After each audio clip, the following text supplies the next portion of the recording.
Update, Kayla Estrada, nakikiusap sa mga netizens sa ibang mga bashers na sana tantanan si Angie Salvacion and Kais.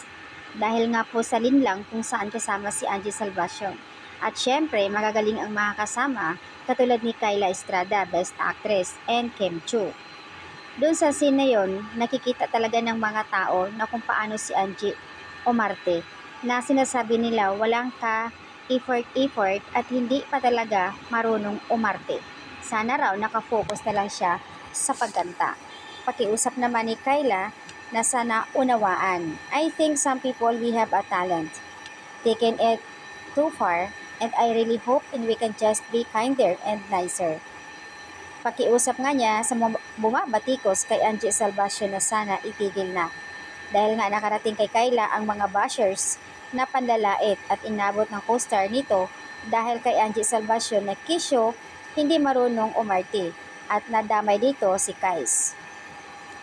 I understand that criticism is part of it, diba? I mean, we welcome it kasi we learn from that we receive, but I think some people may have taken it too far and I really hope that you know and we can just kinder and nicer. Be responsible. Sana po unawain nyo na lang and beginners pa lang siya. Samantala, comment ng iba dito, pagbago muna, wag isa lang. Lalo na pag heavy drama. Lalo na pag puro magagaling ang kasama. Dito sa scene na ito, lalo na si Kim Chu and Kayla. Her fans should do the same knowing that she is being criticized and poor performances. Maybe singing or acting, it means that must focus on how they can help improve their idols' skills. Pero partida, nakukuha pa nila mang-bash, diba? Taste their own medicine. Followers of the girls should be reprimanded and they doing the same cyberbullying of the artist. Lahat ng mga idolit naman nagkakaroon.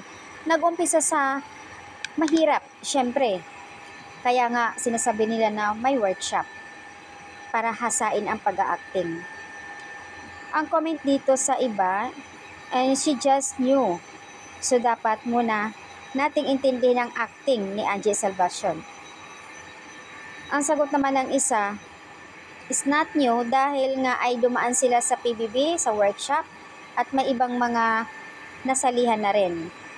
Pero dapat hindi pa rin dapat ibabash kasi nga nag-uumpisa pa lang. Kasi naman may workshop yun bago mag-rolling, pero yun talagang ang tindi ng datingan. Baka nga kasi hindi siguro nakafocus si Angie sa acting, nakafocus siya sa singing. Kahit na daw sa pagkanta, sablay pa. Very well said. Akala kasi nila ganun na lang kadali o Marty. Lahat naman ng artista dumaan, bakit si Joshua Garcia sa umpisa? Pero kaya ni Joshua Garcia makikipagsabayan sa magagaling artista.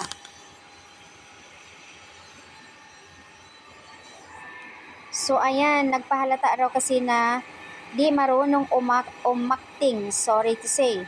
Lalo na sa batikang artista ang mga nakakasama niya.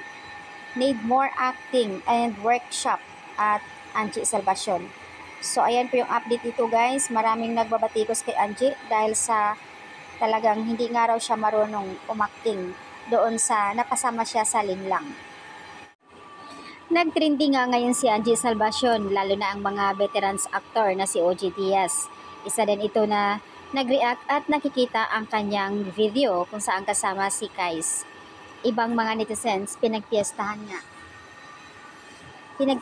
si Angie Salvacion dahil nga dito sa kanyang acting na something na duling, siguro nga ay nakatutok sa kanya, naka-zoom ang camera, naninibago si Angie. So ayan guys ang update at sana nga raw ay wag na nila i-bash at unawaan na lang siguro dahil baguhan pa lang.